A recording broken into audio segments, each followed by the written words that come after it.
మానేడు గలం నిత్యం ప్రజల పక్షం చూస్తూనే ఉండండి నిఘా టీవీ. నిఘా టీవీ న్యూస్ కు స్వాగతం. ప్రయాసాలు కోర్చి ఎన్నో వ్యాపార రీత్యా ఉద్యోగరీత్యా ఎన్నో టెన్షన్స్ తోటి ఉండి ఇంటికి వస్తాం. ఇంటికి వచ్చినప్పుడు కూడా భార్య పిల్లలు కుటుంబం సంబంధించిన సంబంధాలు బాధతో ఇబ్బందులతో ఉంటాం.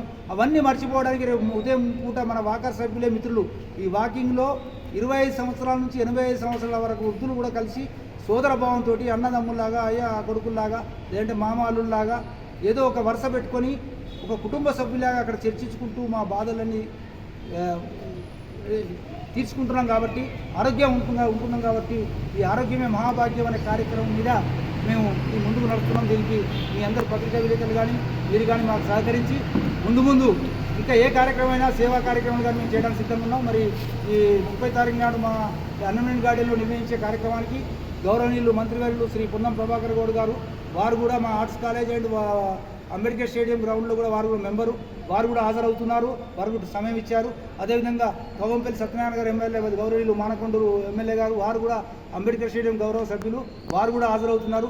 అదేవిధంగా నగర మేయర్ గారు ప్రథమ పౌరులు వారు కూడా కాశ్మీర్ గడ్డ వాకర్ అసోసియేషన్ ప్రెసిడెంట్గా ఉన్నారు, వారు కూడా హాజరవుతున్నారు. ఇక్కడ లోకల్ కార్పొరేటర్ గారు కూడా హాజరవుతున్నారు. వరంగల్ ప్రతినిధులు కూడా వస్తున్నారు. మరి ఇక్కడ మేము ఇంత పెద్ద ఎత్తున ఈ కార్యక్రమం కోసం దాదాపు 1 నెల నుంచి మేము మా అందరం టీం వర్క్ రమణారెడ్డి గారు కానీ రవీందర్ కానీ మన జగదీశ్వర్ గౌడ్ గారు ఇంకా మిత్రులు ఉన్నారు. వారందరం కూడా కష్టపడి చేస్తున్నాం. ఇది 30 తారీఖు నాడు మేము చేసే కార్యక్రమం విజయవంతం కావాలని మీ ద్వారా కరీంనగర్ వాకర్ సంఘాలందరినీ మేము కోరుకుంటున్నాం.